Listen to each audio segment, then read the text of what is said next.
Hey everyone, it's Bill here again with part 20 of my series for absolute beginners on the piano. This is going to be the penultimate tutorial in the series, and the very last one, tutorial 21, which will come out next month, will be kind of a wrap up and a look forward to where you can go from here. Okay, so today we're going to be learning a new piece, and as usual you'll find the score and the other bits and pieces you need in the accompanying PDF document, and you can download that using the link in the description text right underneath this video window. As I always say, if you're new to the series, maybe you've just found this video by googling beginners piano or whatever, don't start here, because as I've said, this is nearly the end of the series. Instead, check out the earlier tutorials, maybe even starting with the very first one. Again, if you look in the text description underneath this video, you'll find a link to the playlist for the whole series, so do go and check out those earlier videos. Okay, let's get going. Anyway, the piece we're going to be learning is called Prelude, or Prelude in F major if you want to be fancy. It's something that I've written for you guys with the specific aim of showing you some new ideas and techniques. Now, it's quite a tough one, you should find it quite challenging, but if you managed Für Elisa a few tutorials ago, then you should be more than capable of playing this if you put in a little bit of time and effort. Now, the good news is that I've kind of designed it so that although it's quite tricky to play up to the tempo that I'm suggesting, if you play it slower, you should find it quite a lot easier. Yeah, there are lots and lots of repeating patterns and ideas, stuff that happens over and over, and once you get your fingers around those, then you'll have mastered a lot of the piece. Okay, so let's play it through a couple of times. First time through, as usual, I'll play it with the score on the screen, so and then I'll take the score down so you can see what I'm doing with my hands. As I play with the score on the screen, by the way, see if you can figure out the structure of the piece. I'm using some methods of marking repeated sections that we haven't seen before, so see if you can spot them and follow where we're going. Yeah, you might even find it useful to download the PDF from the link below and follow that score as I'm playing through. Yeah. Don't worry if you can't follow them, by the way, because I will explain them all afterwards. Also, there's a key change, yeah? Again, look out for that and I'll explain exactly how it works afterwards. Okay, so here we go. First of all, let's play it through with the score on the screen.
And now let's take the score down and I'll play it so you can see my hands.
Okay, so here we are at the top of the piece, and the very first thing I'm going to talk about is the structure, because as I was playing through, you probably noticed all this funny stuff like this wiggly symbol here, and stuff like to coda and DSL coda down here. What does all that mean? Well, that's governing the way the piece is structured. Yeah, there are repeats in the piece, but there are no repeat marks.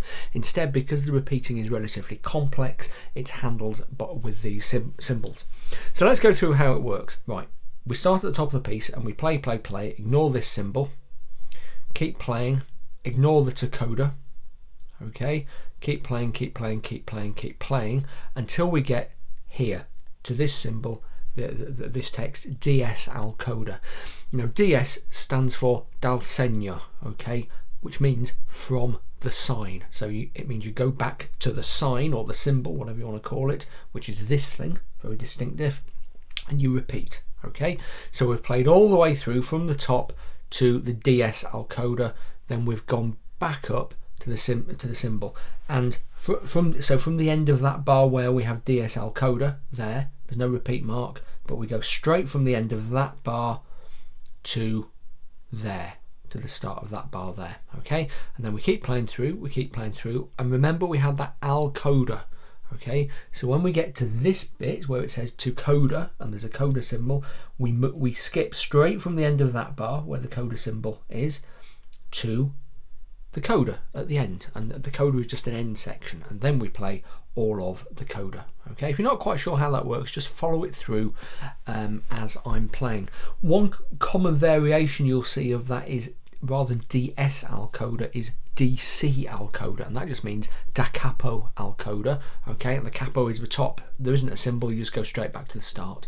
But here I wanted you to go back to that specific place, so that's where the sign is. Okay, DS dal segno al coda.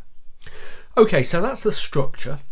Let's now go through the whole thing, talking about some of the bits and pieces going on, and I'll as I go, I'll talk about some of the new things we haven't seen before, like the key change and so on.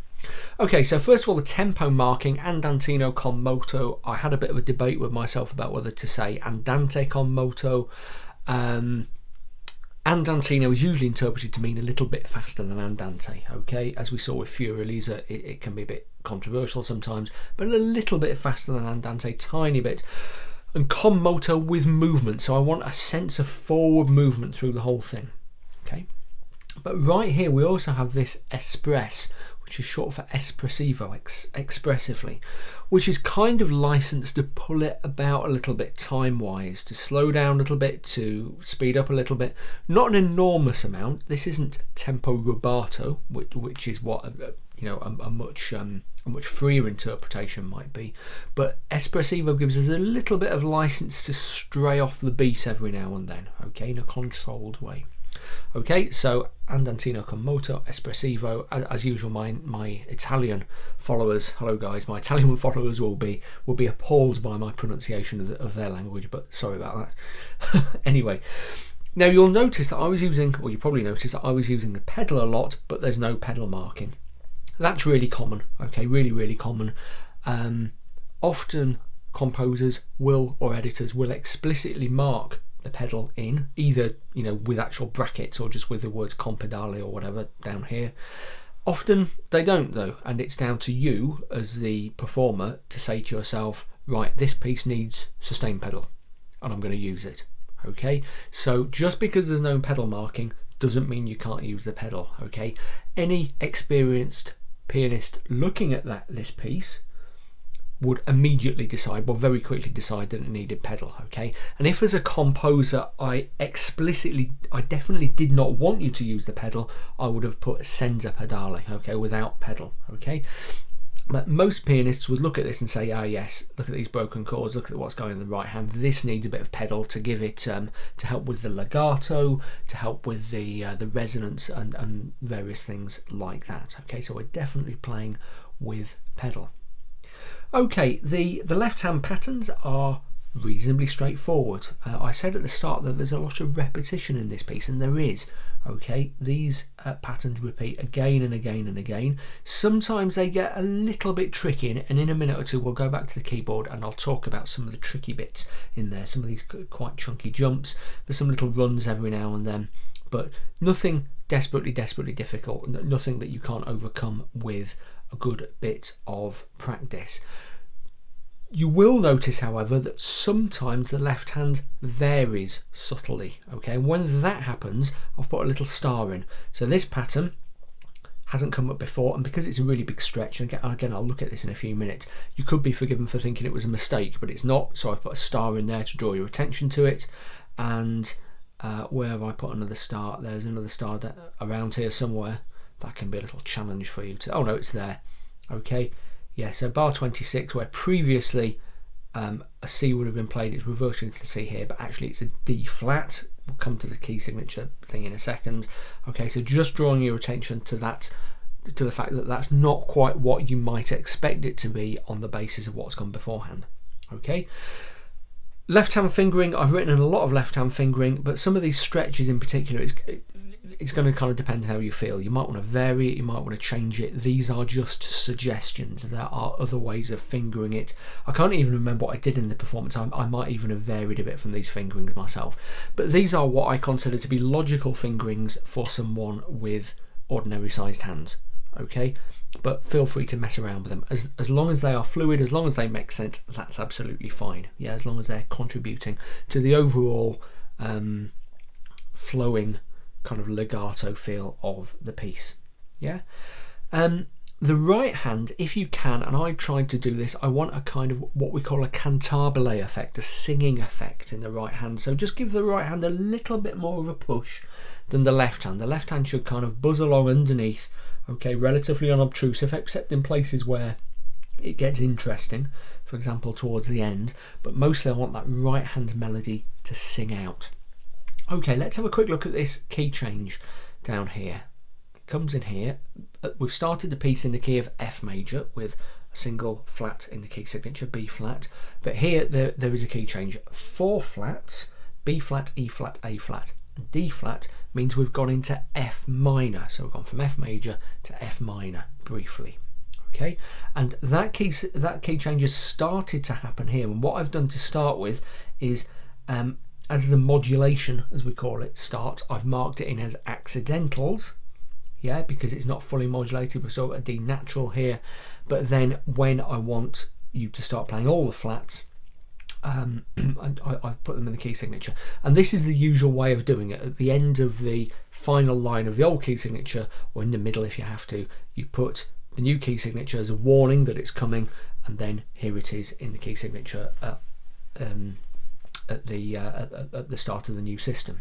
Okay, now the tricky thing here is that this left hand and this right hand looks exactly the same on paper as it did up here, yeah, but the notes are different. So here in bar 5 we've got A natural and B flat in the left hand. Okay, but if we come down here we've still got that B flat in the left hand, but it's an A flat in the right hand.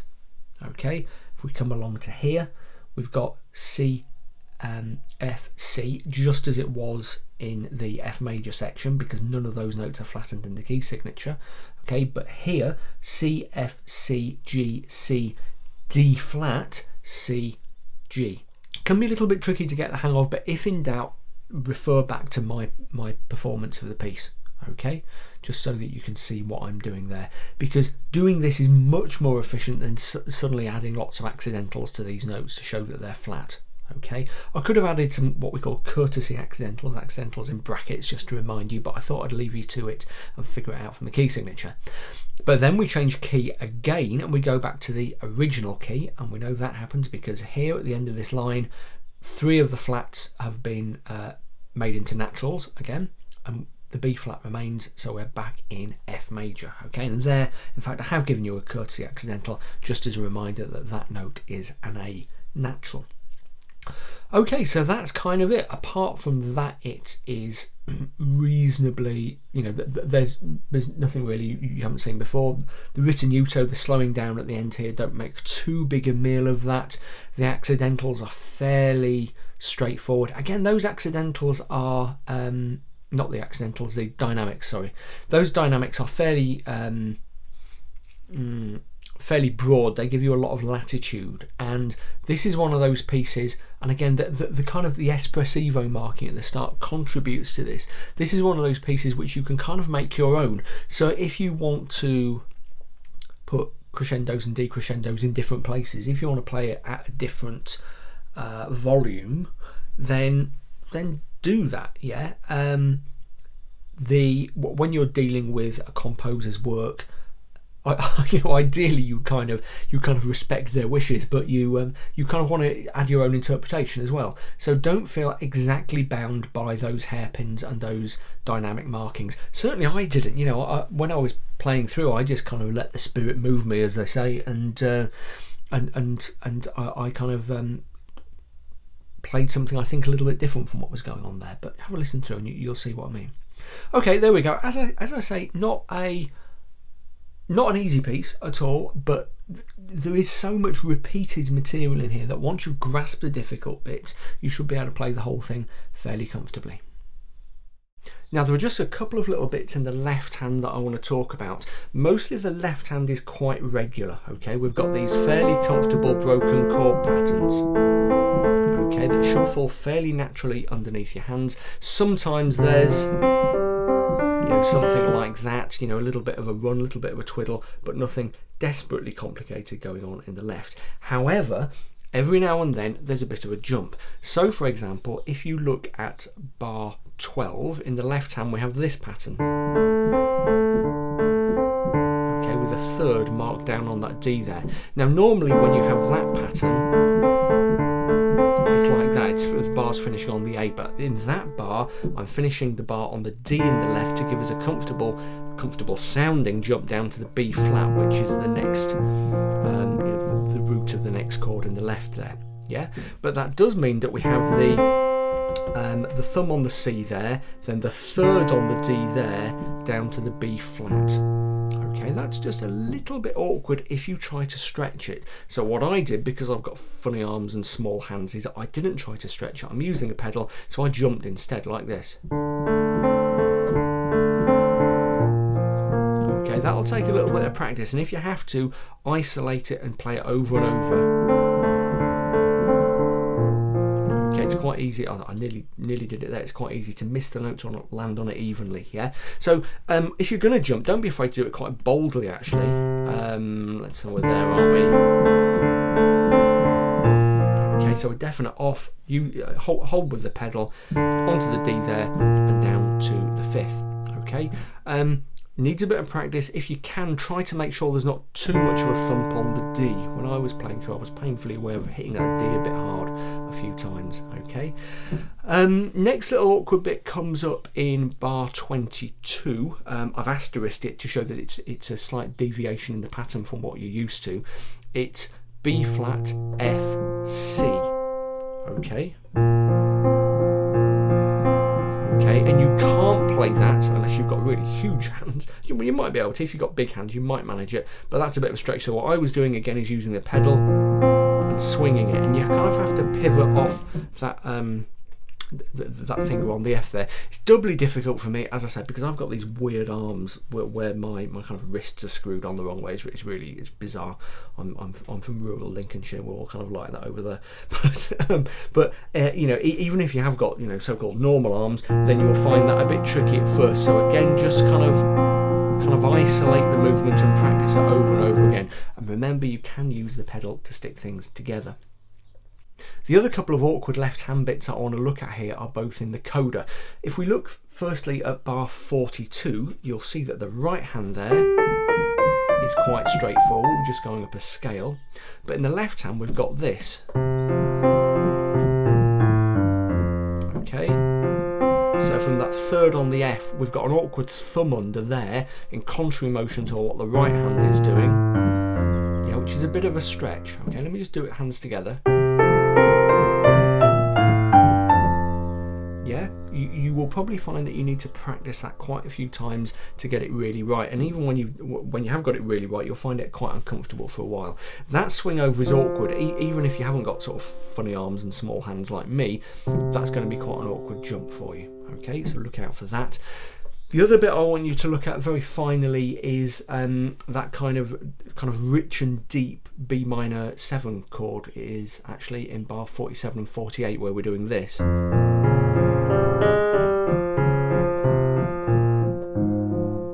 That's quite tricky to pedal, okay? It's not that difficult to play, but if you just run the pedal through it, it will end up sounding very mushy like this.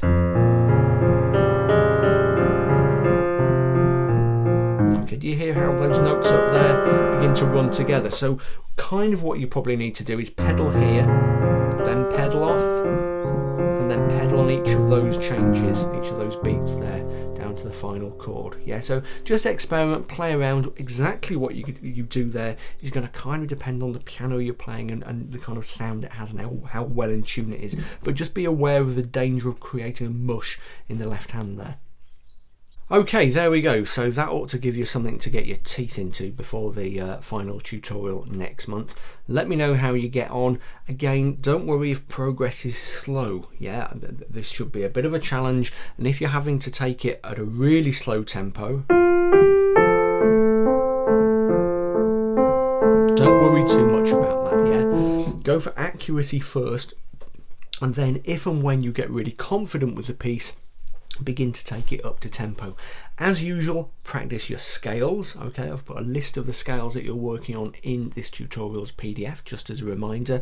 And then in the next tutorial, as I said, we'll kind of be having a wrap up, explaining and exploring some of the things you can do next, where to go next with your piano learning. I'm not going to abandon you guys altogether. Every now and then I'm going to keep on doing beginners tutorials for people who have followed this course, but the formal course, if you like, is going to kind of stop with the next tutorial. As usual, follow me on Facebook and Twitter if you don't already. Do please subscribe to the channel. Check out my book, How to Really Play the Piano, the stuff your teacher never taught you, if you are if you're also interested in learning about jazz and blues and harmony and all the stuff I explain in my regular tutorials on the channel. And also please do support me on patreon.com if you can, www.patreon.com/Bill Hilton. People who do support me on Patreon get various benefits, a bit of insight, bit of behind the scenes stuff, but explaining about how I put all this stuff together, what I'm doing, what's planned, all that kind of stuff, the occasional freebie and sneak preview. So do go and check out patreon.com/Bill Hilton.